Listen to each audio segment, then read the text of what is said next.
Ladies and gentlemen, welcome back to The Truth. I'm your host, one you love the most, Niall Hessen, back with a brand new episode here on The Truth. Back once again with my boy AJ Ponciano. AJ, how are you doing here today? I'm doing great now. You know what? Mainly because I'm not a Cowboys fan right now, so I'm doing amazing at this current time. If you guys had missed the end of the takeaways show, obviously recording this back to back, we usually do. We were talking about the Cowboys as a whole. I was trying to end the podcast, but AJ was persistent on the Cowboys. But no, we're just talking about like the Cowboys in general, how like it just sucks to be a Cowboys fan because there's these expectations every year that you're going to be legit. And we always make the joke like, oh, Cowboys fans are Yankees fans. Like, just it's a common thing. Like, it's like Cowboys, Yankees or Dodgers, Lakers, or like just something like that. Like, and it's the same type of people. But thankfully, we're not Cowboys fans. We're not much better Vikings, Saints fans, but hey, it's better than being a Cowboys fan and at least not having expectations. We've never won a Super Bowl, and we don't even seem that we're anywhere close. So yeah, thankful that we're not Cowboys fans. Thankful that we're moving on to week 11 here. Thursday night, we got starts, sits, sleepers, and busts for an actual good matchup. And I think the NFL script writers or schedule makers, whatever you want to call them, was not prepared for a Thursday night matchup in the NFC East that is as vital and as pivotal as this one here. Obviously, the Eagles, we knew that, but the Commanders, man, they look great too. They lost last week to the Steelers. It's felt like, oh my gosh, they lost. But believe I don't have the records off the top of my head. I can look it up for you. I think they're 7-3 if I'm not mistaken, something like that. Having a great season. Yeah, they're 7-3. Eagles are 7-2. So this should be a fun game between these two teams. But anyways, we got our starts, sits, sleepers, and busts in Philly. Go ahead and give me your starts for this matchup. Yeah, so my first one, I'm gonna go with Zach Ertz. I don't believe Terry McLaurin or many of the wide receivers could have much success here. Divisional game, like I said, super hard matchup. But the Eagles' pass defense has been one of the better ones. Last year, they finished almost dead last. This year, they're the fifth best pass defense. If you look at yards, only allowing 906 total yards and only 6 passing touchdowns. Like so, with that, I think McLaurin's not gonna have a big game. I think they're gonna have to go in the middle of the field a lot. And Ertz has been pretty reliable for the most part of the season for Jane Daniels. I just expect him to have a lot of targets here. I don't know if he'll have a big fantasy game because I don't think he'll get into the end zone, but I could definitely see him finishing a game with like 45, 50 yards on like 5, 6 receptions. And it's a very doable amount for him. And at the tight end position where it's been all over the place, I mean, the most consistent tight end right now has been the rookie Brock Bowers. And outside of that, it's just been a toss in there. I mean, whoever has the best matchup is the guy that you're probably going to be starting. And then also Devonta Smith. Uh, this Washington team, the Commanders, their pass defense hasn't been good, allowing 1,473 passing yards up to this point. Or no, sorry, that was rushing yards. For passing yards, they haven't been that well off at the up to this point. They're right on the middle of the pack though, allowing 17 touchdowns and 4 interceptions, 1,983. I think Hurts has a solid game. He had a big rushing game last week, which usually correlates to having a big passing game the next week, if I remember correctly, for a lot of Hurts games. I think that Marshawn Lattimore, he's still up in the air potentially play for the Commanders. He's probably going to be on AJ Brown most of this game. And if you've watched earlier episodes where I've talked about Marshawn I think is only allowed one touchdown to whoever wide receiver he's guarding, and he has one of the lowest passer ratings on passes towards his way. I mean, he's been an elite cornerback up to this point. I mean, most cornerbacks has been back and forth all year. Marshawn, when he's been healthy on the field, he's been a top 3 cornerback, which I believe will help with Devonta Smith. Devonta Smith, although didn't have the biggest game, Greg coming off a game against the Cowboys where they really didn't need to do a whole lot. Smith only had 2 receptions for 14 yards. I don't expect Smith to have 2 receptions for 14 yards. This could be a game I see him having 6 receptions, 77 to 80 yards, and potentially a touchdown on top. Especially, like I said, Marshawn's playing. Marshawn's going to be on A.J. Brown. Marshawn's a little bit bigger cornerback. A.J. Brown, we obviously know of his size and how big of a player he is, and how he's able to be more that stretch the field, big play threat, go over the top. I think Devonta Smith playing more in that slot position is going to see a lot more targets here. Same thing with like I was saying with Zach Ertz. Yeah, so looking at I have three. It's like 2.5, and I'll get to that in a minute. But the first one's going to be Devontae Smith. Obviously, I feel like Devontae Smith's a continuous must start, but he's had a couple weeks where he's just kind of been AFK. In week 7, one catch for -2 yards, zero point 0.8, and then last week, 2 catches for 14 yards. I know he was a bit questionable going into the matchup with a hamstring injury, I believe it was, but other reports that I've seen is the fact that they really aren't too concerned about him. He was a non-participant in practice on Monday, and a big reason for that was because of the load management that he's been doing with.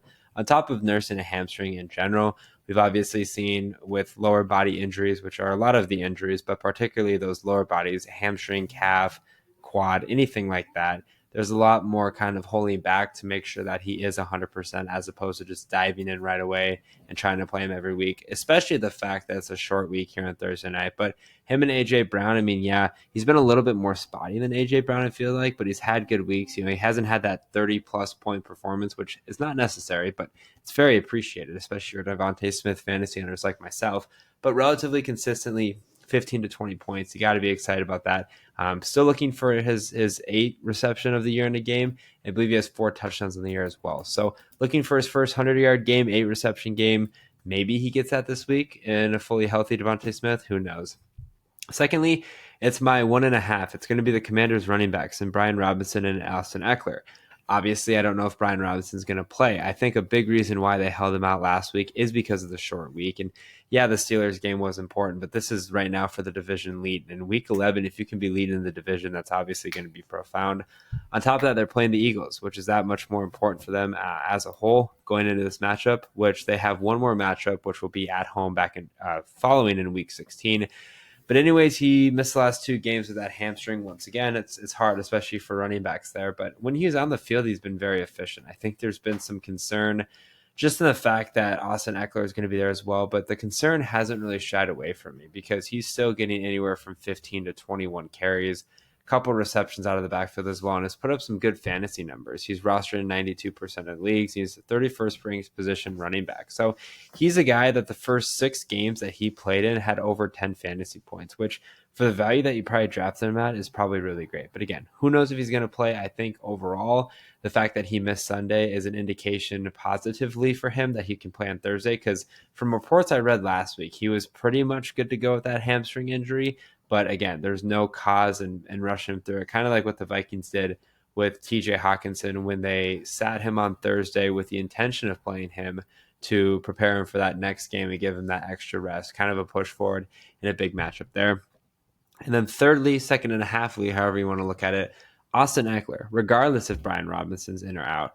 Now, he hasn't had the numbers when Brian Robinson's been in relatively. I mean, both running backs, their first 5 games playing had over 10 fantasy points. So obviously some good production there.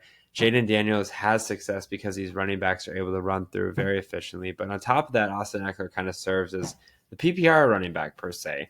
Anyways, in his absence, his 2 games that he's been gone, he's had 2 touchdowns last week and then 1 the week before. So been very efficient. The Austin Eckler, I feel like we all remember the Charger days where he'd give us like 40 points because he had like 13 receptions, all that good stuff.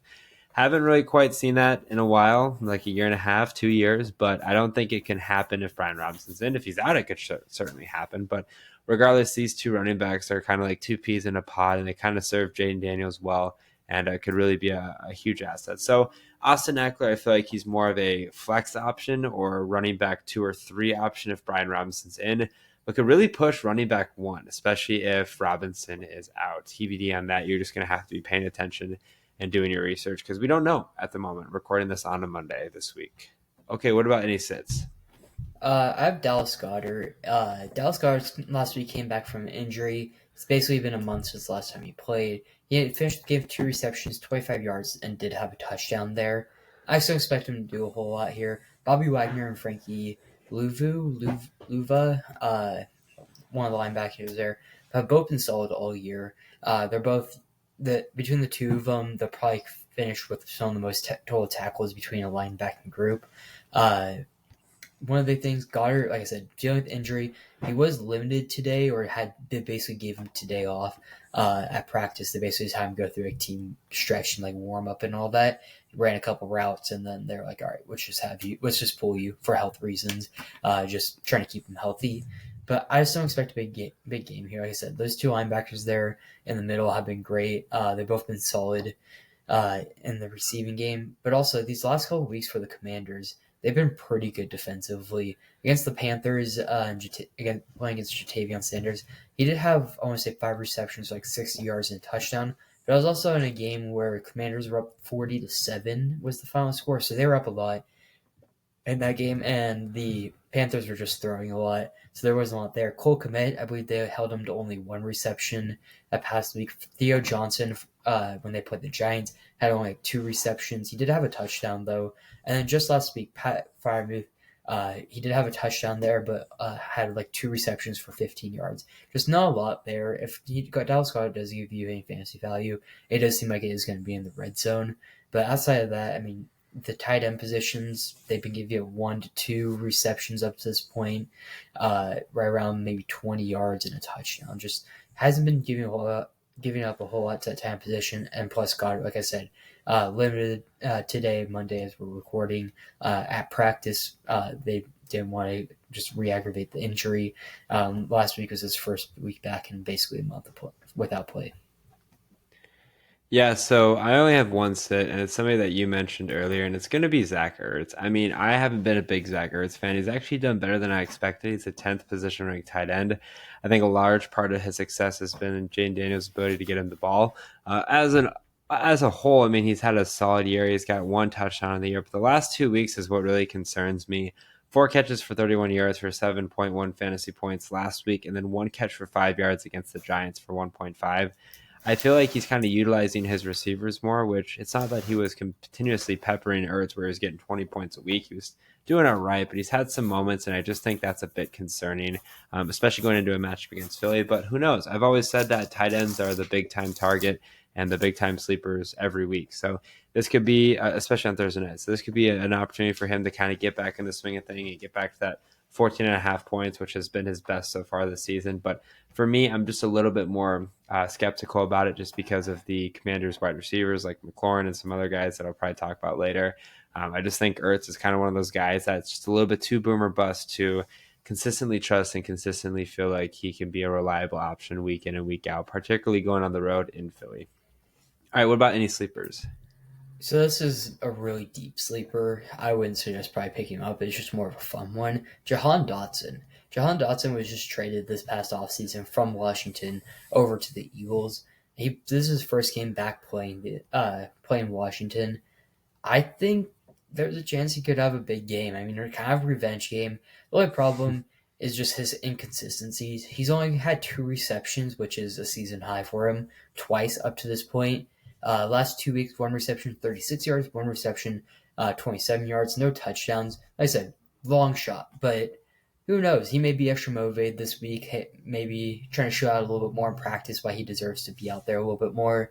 And who knows? Maybe 2 receptions, 2 touchdowns, like 80 yards. Who knows? Just 2 absolute bombs. Plus, the defense is going to be focusing a lot on Devonta Smith and A.J. Brown.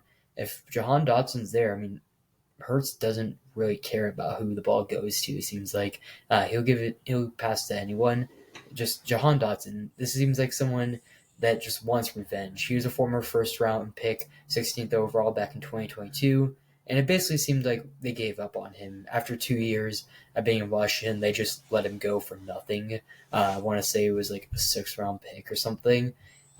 Jahan Dotson, I think he wants revenge. And it's not like he has been somewhat productive in his career. When he was with Washington, had over 500 yards both years, 7 and 4 touchdowns. Who knows? I mean, I don't think he'll finish the year 500, but again, team that traded him, former first-round pick, going back playing that team that just traded him for nothing, basically just said, you can have him, give us a 6th-rounder. Maybe a little extra motivation there. Yeah, so for me, I have 3 sleepers. The first one is going to be a fun sleeper, as you mentioned, probably a completely not serious one, but if one hits, then I'll feel great about it. It's going to be Luke McCaffrey. Okay, a lot of people forgot about Luke McCaffrey, obviously Christian McCaffrey's brother. Last week, 1 catch, 23 yards. That means this week, 10 catches to 170 yards and 3 touchdowns. So I'm really expecting a big game for him for absolutely no reason. I'm just saying that in case for some reason he does, and it's Thursday night, a lot of weird stuff can happen. Secondly, I'm going to go with Noah Brown, one of those receivers I talked about with the sitting of Zach Ertz. Noah Brown, I feel like, is relatively step up to the plate, especially for where he's at. He's rostered in 12% of leagues. That's a 10% jump from the previous week. On top of that, he had a pretty good couple of weeks before last week, just 3 catches, 33 yards. Week 8, 3 catches, 73 yards, and a touchdown. The week before, after that, 5 catches, 60 yards. So kind of starting to pick it up a little bit. Jane Daniels has kind of developed the connection with him. And overall, he's averaging 8.5 fantasy points a week. And again, not a guy that's going to have eye-popping numbers, but a guy that could definitely step up to the plate and kind of take away some of the share from Terry McLaurin. I would be curious to see kind of what that looks like for Noah Brown if Brian Robinson is back and healthy. But regardless, I think this is a deep sleeper that you could definitely get a touchdown in a potential high-scoring game and kind of be a recipient of a lot of Jaden Daniels passing yards and passing attack for that matter. And then finally, I know you talked about him earlier, but Dallas Goedert. A little bit of a disappointing year for Goedert just because he's been injured. It was his first game after a 3-game absence from a hamstring injury. Wow, 3 straight hamstring injuries that I'm talking about here on the show. But it's a common thing. I mean, pulling your hamstring, we talk about all the time. It's a big deal. And so obviously, when he's been on the field, he's been relatively good. He had a 27-point performance against your Saints. 10 catches for 170 yards. Last week, 2 catches for 25 yards and a touchdown. Kind of an outlier, just the fact that the Cowboys played so bad. But if he's on the field, I think he has an opportunity to be a good mix and a people that, or a target that somebody could, my gosh, Jalen Hurts could look towards, especially the fact that, there's some inconsistencies with their wide receivers as a whole. But, Dallas Goedert was out for a period of time. I think he comes back. I think last week was kind of his week to get back in the swing of things, feel good about where he's at, and kind of progress moving forward. And I think he has the opportunity to do so. And this is the tight end that I'm picking, especially on tight end day, which is Thursday here today. All right. And then any busts? I have one, and it's going to be Austin Eckler. I've just been scrolling through game logs right here, trying to find the last time there's been a receiving back against the Eagles that has had a productive day in fantasy. And you actually, honestly have to go back to that Saints game back in week 3, where Kamara had 3 receptions, 440 yards, 26 rush attempts for 87 yards on the ground. The last time that they've given up over 4 receptions was back in week 3. The most they've given up is 4 receptions to Zach Moss. The most receiving yards they've given up out of the backfield has been 30 in one game to Tyron Tracy, I believe, was who I saw.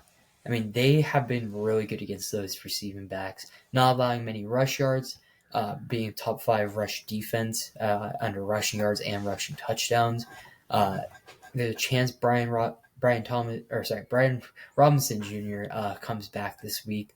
Not 100% sure, so still dealing with the injury. It is early on in the week, so not sure. But if he comes back, he's been proven to be a pretty big focal point of that offense, especially with him and Jane Daniels getting a lot of that run there. And if Austin Eckler is only really being used for that receiving ability, like I said, you have to go back to week 3 for the last time they've allowed over 40 receiving yards, and the last time they've allowed over 4 receptions in a single game to a running back, and that was back in week 3. They did, like I said, they gave up 40 yards once. I think it was only 2 receptions, and last time they gave up 4 receptions, it was for 25 yards or 28 yards. They just haven't given up a lot to those receiving backs, and that's essentially all Austin Eckler is when Brian Robinson isn't in the game. And then for my bust, I'm just going to go with Jahan Dotson. Kind of you said a fun sleeper. I just don't really see any point in rostering him. 1.9% of leagues. He's had no more than 2 catches. Yeah, he's going against his former team. Maybe he gets in the end zone, but no need to start him unless for some reason you're in a 20-man league and you want a sleeper, flex option or something like that. Then maybe test your luck. If there's any week to do it, I think it's definitely this week. What about a game prediction? I think it's going to be a close one, like how we just saw with the Bengals and Ravens. I'm going to say, let's go 35-30. A little bit of an odd scoring game, but I think it's really doable, and I think it's going to go into the let's go with the Eagles in this game, going 35-30. Their offense has been really good. I think beating the Cowboys like that in a pretty good way, just really good win there. Overall, everything went well. Hurts had 2 passing touchdowns and 2 rushing touchdowns. Just one of those things. I think on a short week, they're just going to carry that momentum from a divisional win right into another divisional game. So for me, I think I'm going to go with the Commanders winning this game. The Commanders lost last week after a period of time, finally. at home against the Steelers, and then the Eagles dismantled the Cowboys. I'm going to go with a weird score just for fun because I never get the score right. 29-26. Commanders win, but I don't think they'll get to that score. If they do, call me a betting man. I'm going to Vegas. No, I think the Commanders make a statement. This is a team that's been the biggest surprise, at least on the winning side this year, and I think they continue it with a statement win and on the road in their NFC East division rival. A division rival they've had for a long time. These two teams obviously do not like each other, and I think it should be a fun game. 29-26 victory for the Commanders. Well, thank you guys so much for listening to another episode here in The Truth. If you guys did enjoy it, make sure you follow The Truth on Twitter at The Truth as one to stay up to date with the latest information regarding The Truth, including podcast dates, podcast uploads, and other important information you don't want to miss. Make sure you guys also follow The Truth on Instagram and TikTok at the.tt.truth. Are you looking to find a drink that offers peak hydration, raises your energy levels, speeds up your recovery, and keeps your mind sharp through focus and memory? Look no further than Acid Rainwater. I'm excited to partner with Bloodline Sports AZ and Acid Rainwater, which focuses on peak hydration and productivity while also maintaining an ecosystem-friendly product. Use code HESSON15, that's HESSON15 for 15% off every purchase. As always, I'm your host, the one you love the most, Niall Heston, joined once again by AJ Ponciano. Take care.